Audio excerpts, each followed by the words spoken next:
Hello दोस्तों, एक बार फिर से आपका स्वागत है। आज के इस वीडियो में हम एक ऐसी कंपनी के बारे में चर्चा करेंगे जिसने इन्वेस्टर का पैसा 5 साल में 70 गुना किया और उन्हीं इन्वेस्टर का पैसा अगले 2 साल में 97% ख़त्म कर दिया। यानी उसकी वैल्यू सिर्फ 3% आज रह गई है। यह है जेंसोल इंजीनियरिंग। अब जेंसोल इंजीनियरिंग की हम थोड़े से पहले ब्रीफ पढ़ते हैं। इसका आईपीओ आया 2019 में 2019, जिसका आईपीओ प्राइस था 83। स्प्लिट होके यह लगभग 20 रुपये के आसपास होता है। और यह एक एसएमई कंपनी थी जिसका आईपीओ मात्र 18 करोड़ रुपए का था, 18 करोड़ रुपीज़ ओनली। और इसने अपनी सेबी फाइलिंग में खुद को India's largest operator of seller asset बता रखा है, जो कि सेबी फाइलिंग के अकॉर्डिंग इसका स्टेटमेंट है। और इसके परफॉर्मेंस के बेस पर सेबी ने या एनएससी ने या गवर्नमेंट ने इसको 3 जुलाई 2023 को यहाँ 3 जुलाई 2023 को इसको मेन बोर्ड में एंट्री दे दी। एसएमई आईपीओ को यहाँ मेन बोर्ड में एंट्री दे दी। अब मैं बात करता हूँ इसके फंडामेंटल्स की। पहले हम इसके फंडामेंटल्स को जानते हैं, इसके बाद इसकी थोड़ी आगे की कहानी पढ़ेंगे कि इसमें कैसे क्या हो रहा है और आगे इसका फ्यूचर क्या होता है। तो अब आते हैं इसके फंडामेंटल पर। तो सबसे बड़ी बात जो मैं आपको यहाँ बताने जा रहा हूँ वो है कि सेबी ने एक इंटरिम ऑर्डर निकाला था 2025-26 में, जिसमें यह कहा गया कि इस कंपनी ने अपने डॉक्यूमेंट्स में सही काम नहीं किए हैं और कुछ तथ्य छिपाए हैं, और जो भी डेटा सेबी ने लिया है फंडामेंटल्स का, आप ध्यान से सुनना इस बात को, जो भी डेटा सेबी ने फंडामेंटल्स का लिया है वो लिया है स्क्रीनर से लिया है और अपने इंटरिम ऑर्डर में उसको अटैच भी किया है। यानी कि सेबी के पास खुद के पास फाइलिंग आती है, लेकिन फिर भी क्योंकि हर आदमी सेबी की फाइलिंग को पढ़ना नहीं जानता या नहीं पढ़ता है, और वह एक छोटे प्लेटफॉर्म या जो सरल आसान भाषा में उपलब्ध कराए ऐसे प्लेटफॉर्म पर जाता है, इसलिए सेबी ने इन्वेस्टर को मद्देनज़र रखते हुए स्क्रीनर के स्क्रीनशॉट्स को अपने इंटरिम ऑर्डर में अटैच किया है। अब आते हैं इसके फंडामेंटल्स पर। अब आप यहाँ देखेंगे तो 2021 दिसंबर 2021 में इसका जो सेल्स है, इसकी जो सेल्स है वो है 34 करोड़। इसकी जो सेल्स है वो है 34 करोड़। और सितंबर 2023 में इसकी सेल्स 10 टाइम हो गई, यानी 305 करोड़, 305 करोड़ हो गई। और आज भी इसकी सेल लगातार बढ़ रही है, यानी 10% अभी भी यह वहाँ से सेल इसकी बढ़ी हुई है, यानी इसकी सेल्स में कोई गिरावट नहीं है। इसकी सेल्स में कोई गिरावट नहीं है। इवन मैं कहूँ कि जो सेल्स 2021 में थी उसके मुकाबले यह 10 टाइम अब हुई है, उस टाइम 9 गुना थी। ठीक है, अब आते हैं ऑपरेटिंग प्रॉफिट पे। इसके जो प्रॉफिट है, जब कंपनी 2021 में काम कर रही थी तब मात्र 4 करोड़ के थे। आज इसके प्रॉफिट सितंबर 24 में 107 करोड़, दिसंबर 24 में 70 करोड़, यानी कि वहाँ से लगभग 15 से 20 गुना की बढ़ोतरी इसके प्रॉफिट में हुई है। अब आते हैं इसमें earning per share. Earning per share चूँकि प्रॉफिट बढ़ा है तो अर्निंग पर शेयर भी बढ़ा है। यहाँ 8 रुपये पर शेयर तक यह गया है सितंबर 24 में, जो कि इसका हाईएस्ट यहाँ शो कर रहा है। यहाँ 70 पैसे था, यानी कि 10 गुना EPS बढ़ा है सितंबर 24 में। आप डेट नोट करना, ये सितंबर 24 है, ये है सितंबर 23 जब इसका 5 है। 5 से यहाँ 8 हुआ है, सेल्स भी बढ़ी है और प्रॉफिट भी यहाँ डबल हुआ है। अब आते हैं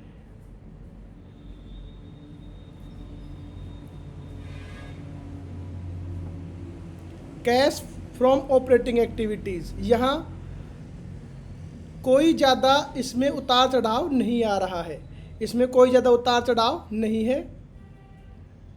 अब आते हैं शेयर होल्डिंग पैटर्न पर। जून 2022 में प्रमोटर्स की होल्डिंग है 71.34% और मार्च 2025 में यहाँ प्रमोटर की होल्डिंग है 35%। अब आप दूसरी चीज़ और देखिए, ये तो है मार्च 2025 की, मैं यहाँ देख रहा हूँ दिसंबर 2024 में है 63%। मतलब जून 2022 से दिसंबर 2024 तक सिर्फ 8-9% की कमी हुई है, वो भी धीरे धीरे ग्रेजुअली, एक साथ कमी नहीं हुई है। और मार्च 2025 में सडन इन्होंने सेल किया है, अपनी प्रमोटर्स होल्डिंग कम की है। अब आप यहाँ ध्यान दें, FII जो कि 0 है ऑलमोस्ट या 2% था, जो मार्च 2025 में बढ़कर 5% हो गया है। मार्च 2025 में 5% हो गया है। नंबर ऑफ शेयर होल्डर्स, सबसे बड़ी बात है जो ध्यान देने की, वो यहाँ है नंबर ऑफ शेयर होल्डर्स। जून 2022 में मात्र 605 शेयर होल्डर्स थे, सिर्फ 605, 605। जून 2023 में, आप डेट नोट करते जाओ, ये डेट ही इम्पोर्टेंट है। जून 2023 में इसके जो शेयर होल्डर हैं वो मात्र 3000, यानी अभी तक इस कंपनी के बारे में किसी को कुछ भी नहीं पता है। 3000 लोग मार्केट में, अगर मैं मानूं भारत की आबादी का 10% भी लोग काम करते हैं, 10 करोड़ भी मान लें हम, 7.5% भी काम करते हैं, 10 करोड़ लोगों में से सिर्फ 3000 लोग इसके शेयर होल्डर हैं। मतलब किसी भी आदमी को इस कंपनी के बारे में पता नहीं है। अब धीरे धीरे यहाँ पता चलना शुरू हो रहा है और दिसंबर 24 में जब तक कंपनी ने होल्डिंग कम की है तब तक इसके 94,000 शेयर होल्डर्स हो गए हैं। अब आता हूँ मैं इसके चार्ट पर। पहले एक बार इसको थोड़ा और डिस्कस करते हैं, फंडामेंटल को ही। आज इसकी जो पीई है, जो भी आदमी फंडामेंटल के बेस पर काम करते हैं उनके लिए आज इसकी जो पीई है 1.5 है, जो कि ऐसा मानिए कि इससे बेहतर पीई कुछ भी नहीं हो सकती है। मतलब यह आपकी जो शेयर प्राइस है आज की, उसको 1.5 साल में रिकवर करने की क्षमता रखता है। मतलब आज के अकॉर्डिंग इसका पैसा अगर यह इसी स्पीड से कमाता रहा तो 1.5 साल में आपकी कंपनी डबल हो जाएगी। इसने इतना पैसा कमा रखा है या इतना पैसा आगे कमा लेगा भविष्य में। और अब आते हैं टेक्निकल एस्पेक्ट्स पर। टेक्निकल एस्पेक्ट्स में आप देखिए, सबसे पहले इसका IPO आया, यह यहाँ तक 2019 से 2022 तक जो हमने डिस्कस किया, इसमें मात्र 700 शेयर होल्डर हैं। आपके यहाँ 600 शेयर होल्डर हैं जून 2022 तक। मतलब बाहरी किसी भी आदमी को इसके बारे में जानकारी नहीं है। सिर्फ ये शेयर 600 आदमियों के पास है। 600 आदमी मतलब या तो जैनसोल के मालिक या उनके रिलेटिव या और उनके घनिष्ठ मित्र वगैरह, जो भी आम आदमी को यहाँ से और यहाँ तक कुछ भी नहीं पता है। मतलब 3 साल के पीरियड में किसी ने कुछ भी नहीं लिया। 600। अब आते कहानी यहाँ, 20 रुपये से शेयर शुरू हुआ और चला गया 650 रुपये, यानी अगस्त 2022 में, अगस्त 2022 में, यानी यह within 6 month, within 6 to 8 month हो गया, 30 टाइम्स अगस्त 2022 तक। यहाँ इसके कितने शेयर होल्डर हैं? मात्र 900। पैसा किसने बनाया? सिर्फ इन 900 आदमियों ने, या कहें इन 600 से 900 आदमियों के बीच में सिर्फ पैसा बनाया गया है। यहाँ तक इस कंपनी का शेयर हो गया 30 गुना। अब आ जाओ और ध्यान दीजिए, इसमें जो बड़ी बात है, इसमें जो बड़ी बात है वो यहाँ सेल 4 गुना हुई है, या कहें कि दिसंबर 22 तक तो सेल में कोई वृद्धि नहीं है। अगर नेट टू नेट देखें तो इसमें सेल में कोई वृद्धि नहीं है। यहाँ ईपीएस जो था आपका 70 पैसे है, यहाँ नेगेटिव 50 पैसा है। या कहें कि थोड़ा सा मान लीजिए 2 गुना या 3 गुना की सेल अगर इंक्रीज भी हो गई तो भी उसमें स्टॉक 30 टाइम्स इंक्रीज हो गया, 30 गुना। अब आते हैं यहाँ से वापस करेक्शन आया इसमें और यह स्टॉक हाफ हो गया।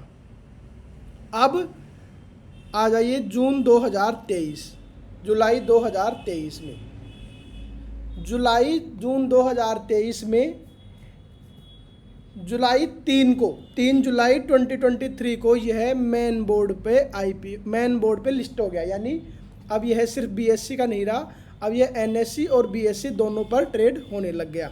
इसकी सेबी ने इसको मंजूरी दे दी।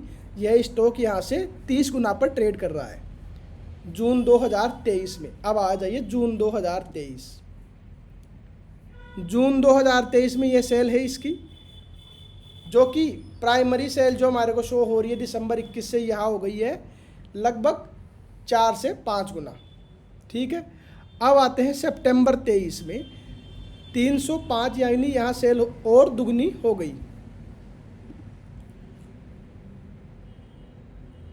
ये आ जाए सितंबर 23, यह नया हाई बनाता है, इसने ऑल टाइम हाई बनाया।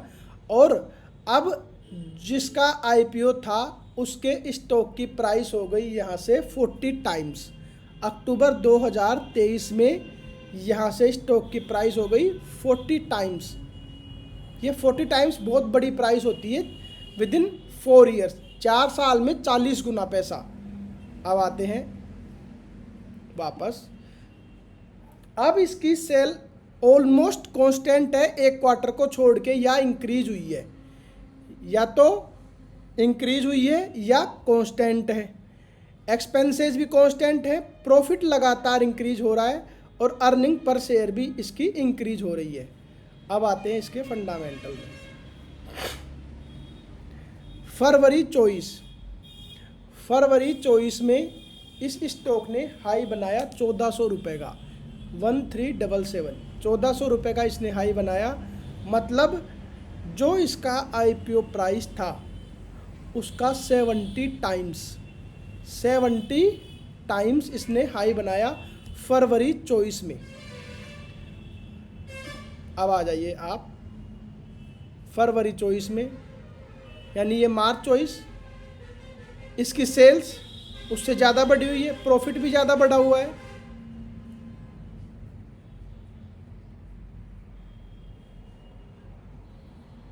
और मार्च 24 में प्रमोटर की जो होल्डिंग है वो 63% है। मतलब यहाँ प्रमोटर ने कोई बहुत ज़्यादा माल नहीं बेचा है, सिर्फ 7%, 8% की होल्डिंग कम की है, जो कि नॉमिनल है, हर कंपनी करती रहती है टाइम टू टाइम, और इसने धीरे धीरे कम की है, इसमें कोई विशेष बड़ी बात नहीं है। मार्च 2024 तक। अब मार्च 2024 में इसके शेयर होल्डर हैं 60,000, यहाँ शेयर होल्डर हो गए 60,000। जब स्टॉक 40 गुना है तब है सिर्फ 900। जब स्टॉक 40 गुना है तब है सिर्फ 900 शेयर होल्डर, और जब वहाँ से सिर्फ दुगुना हुआ है, यानी कि 40 गुना का मतलब 800 रुपये प्राइस थी जब है शेयर होल्डर 900, और 800 से जब यह गया है 1400, यानी कि उनको सिर्फ 50% रिटर्न मिला है, उसके लिए यहाँ शेयर होल्डर हुए 60,000। अब आते हैं आगे।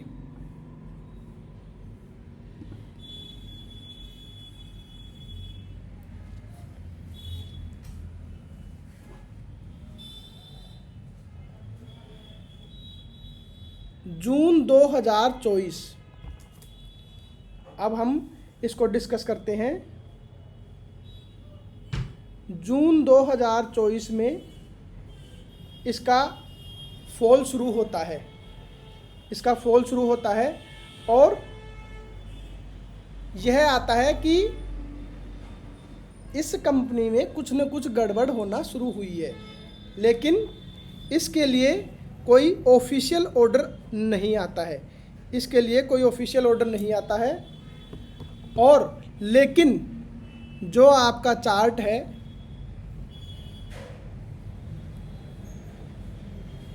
जो आपका चार्ट है वो यहाँ पहली गैप डाउन ट्रेडिंग बताता है।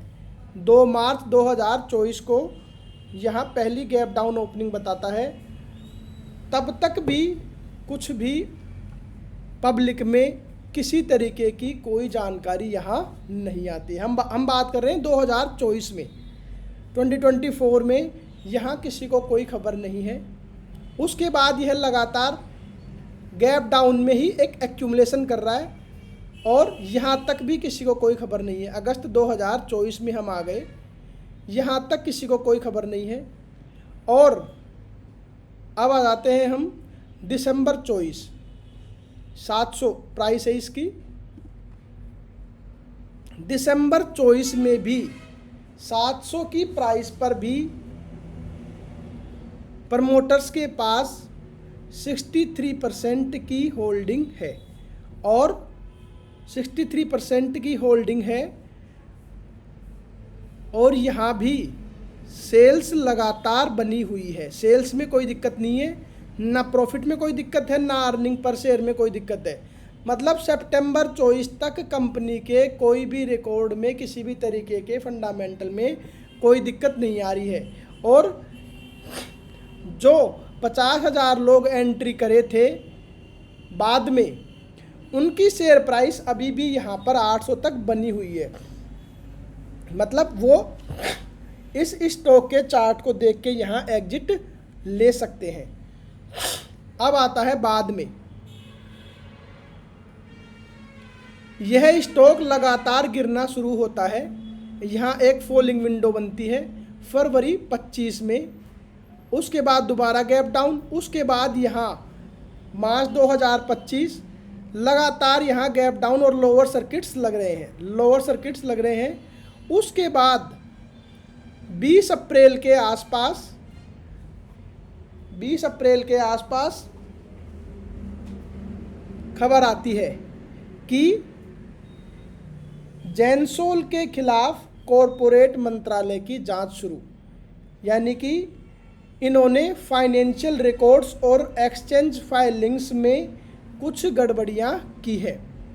अब आप देखिए, स्टॉक 1400 रुपये से 1400 से गिरकर मात्र 160 रुपये पर आ गया, तब जाकर एक्सचेंज फाइलिंग की जांच करेगा कॉरपोरेट मंत्रालय।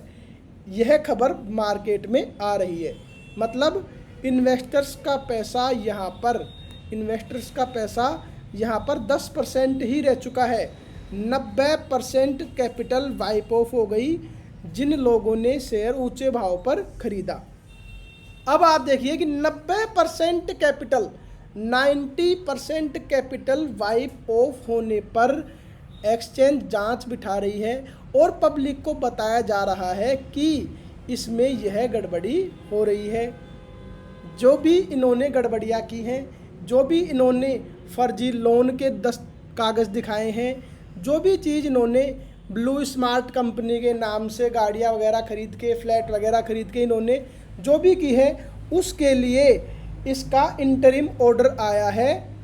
उसकी डेट मैं आपको बताऊं तो इंटरिम ऑर्डर 15 अप्रैल 2025 को आया है, यानी कि यहाँ 15 अप्रैल 2025 को जब इसकी प्राइस ऑलमोस्ट 10% रह गई, तब इस कंपनी के सेबी ने इंटरिम ऑर्डर निकाला और उनमें कुछ दस्तावेजों की जांच करने के लिए इसको दोषी माना है, या दोषी मानने के लिए दस्तावेजों की जांच की शुरुआत की है। और आगे अब इसके ऊपर पीएफसी ने और इरेडा ने एक्सचेंज फाइलिंग में एनसीएलटी में एक याचिका दायर की है कि इसको दिवालिया घोषित किया जाए, इसको दिवालिया घोषित किया जाए। यह मई और जून के आसपास, जब इसका शेयर प्राइस अपने ऑल टाइम हाई से मात्र 3 या 4% रह गया। आप समझिए लॉजिक क्या है। जब शेयर 80 गुना हुआ, बिल्कुल सिंपल भाषा में आप समझना, यह आपके बहुत काम की चीज़ है और विवेक की चीज़ है।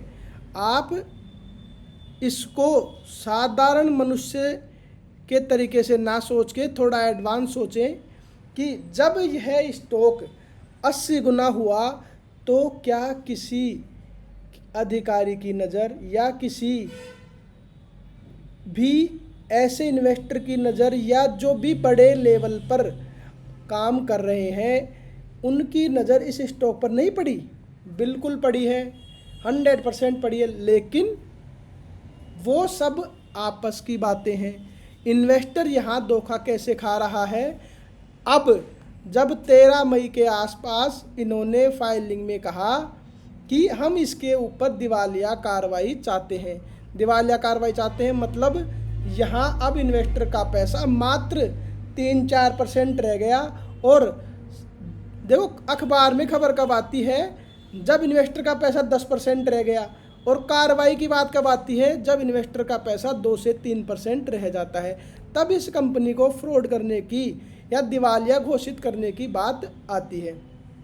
अब यहाँ आते हैं, अब मैं इसको वीकली बेसिस पर करता हूँ।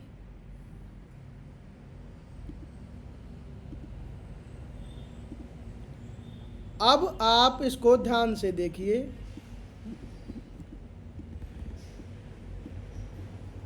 ये जो 2 वॉल्यूम है, ये जो वॉल्यूम है यह आपकी 50 रुपीज़ पर है। ध्यान दीजिए आप इसको, ये जो वॉल्यूम है यह आपकी 50 रुपीज़ के आसपास है और यह भी 50 रुपीज़ के आसपास है। मतलब जब स्टॉक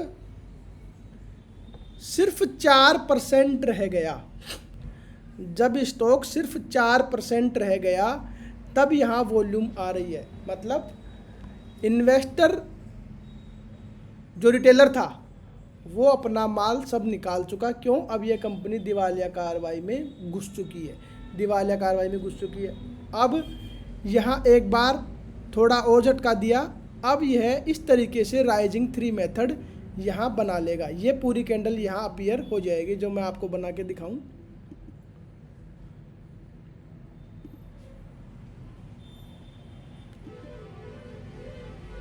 इस तरीके से आपकी यह नेक्स्ट कैंडल अपीयर हो जाएगी। इस कंपनी पर एनसीएलटी की कार्रवाई चालू है, इस कंपनी पर एनसीएलटी की कार्रवाई चालू है। इसलिए इस वीडियो के माध्यम से यह कहा जाता है कि आपको यहाँ इन्वेस्ट ना करने की सलाह दी जाती है। इस वीडियो को देखकर अगर आप इन्वेस्ट करते हैं तो यह आपका पैसा टोटल रिस्क माना जाएगा। लेकिन समझना ज़रूरी है कि हमारा पैसा सिर्फ 3% रह गया, तब कार्रवाई शुरू हो रही है। तब अखबारों में खबर आ रही है कि जैनसोल इंजीनियरिंग के भाइयों ने जग्गी जी ने इन्वेस्टर्स के साथ धोखा किया।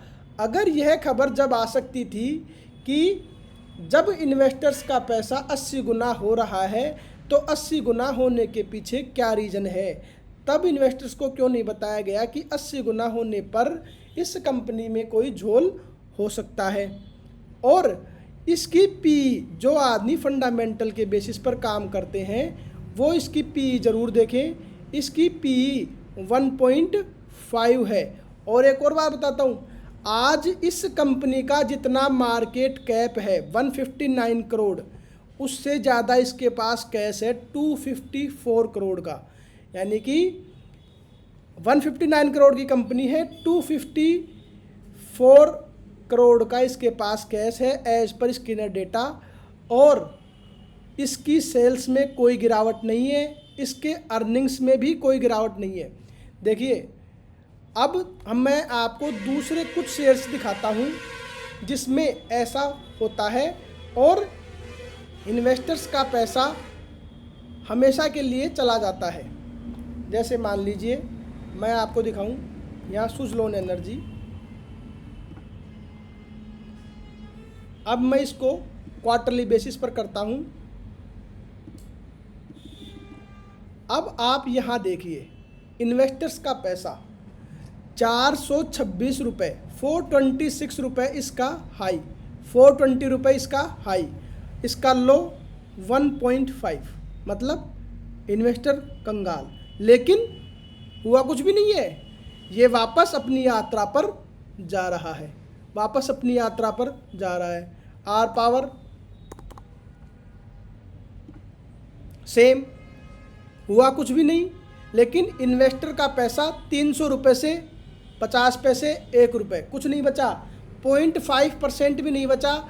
और यहाँ से वापस अपनी यात्रा पूरी करेगा। ये समय के साथ अपनी यात्रा पूरी करेगा।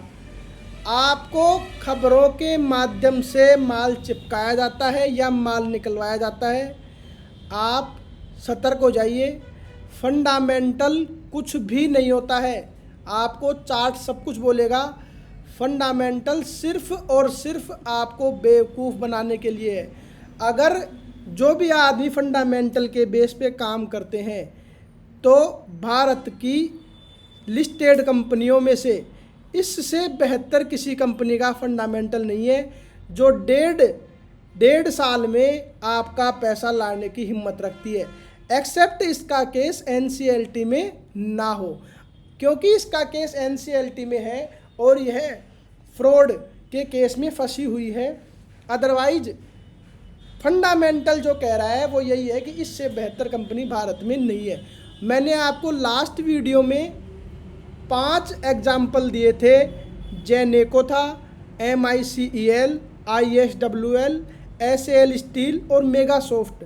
इन 5 कंपनियों के मैंने आपको फंडामेंटल दिखाए थे, जिसमें आपको स्पष्ट यह दिखाया गया था कि इनमें सेल भी नहीं है, कुछ कंपनियों में सेल भी नहीं। इंडिया सीमेंट कोई माइक्रो कैप भी नहीं है, स्मॉल कैप भी नहीं है, वो 12,000 करोड़ की कंपनी है, 12,000 करोड़ की कंपनी, और उसका अर्निंग पर शेयर नेगेटिव है और अपने ऑल टाइम हाई पर चल रहा है। इसलिए फंडामेंटल पर ध्यान देना बिल्कुल बेवकूफ़ी है। आप ये सब चीज़ें जो आपको न्यूज़ के माध्यम से दिखाई जाती है वो उनसे आप सतर्क रहिए। आप तक न्यूज़ पहुंचाई गई है, ये हमेशा याद रखो। क्योंकि जब इसका IPO आया था, जेनसोल का जब इसका IPO आया था तब यह शेयर मात्र 20 रुपये पे था। आफ्टर स्प्लिट यह 20 रुपये पे था और उसके बाद यह 80 गुना हो गया। तब तक भी एक रिटेलर को इस बात की खबर नहीं है कि यह शेयर यहाँ चला गया। अब रिटेलर को कब पता चलता है? जब यह शेयर आधा हो गया, 400 हो गया, उसके बाद 10% रह गया, तब इसमें गड़बड़ियाँ पता चलती हैं। तो इस वीडियो का कंक्लूज़न क्या है, मैं आपको एक बार फिर से ब्रीफ कर दूं कि कभी भी आपके पास किसी भी माध्यम से कोई भी न्यूज़ आ रही है वो आपने नहीं ली है, वो आप तक पहुंचाई गई है। अगर आप ये सोचते हैं कि I am the first to get this news, तो आपका सोचना बिल्कुल गलत है। You are the last, you are the last and you will be last every time. और आपको चार्ट बिल्कुल क्लियर सिग्नल बता देगा कि यहाँ गैप डाउन है, यहाँ गैप डाउन है। आपको शेयर के बारे में 80 गुना होने पर कभी इन्फॉर्म नहीं किया गया, लेकिन आपकी इस कंपनी में गड़बड़ियाँ हैं 10% आने पर बताया जाता है कि यहाँ गड़बड़ियाँ हैं, ताकि स्टॉक मार्केट में काम करने वाला रिटेलर आसानी से अपना माल बेच के निकल जाए, जिसका पहले ही पैसा 90% तक ख़त्म हो चुका।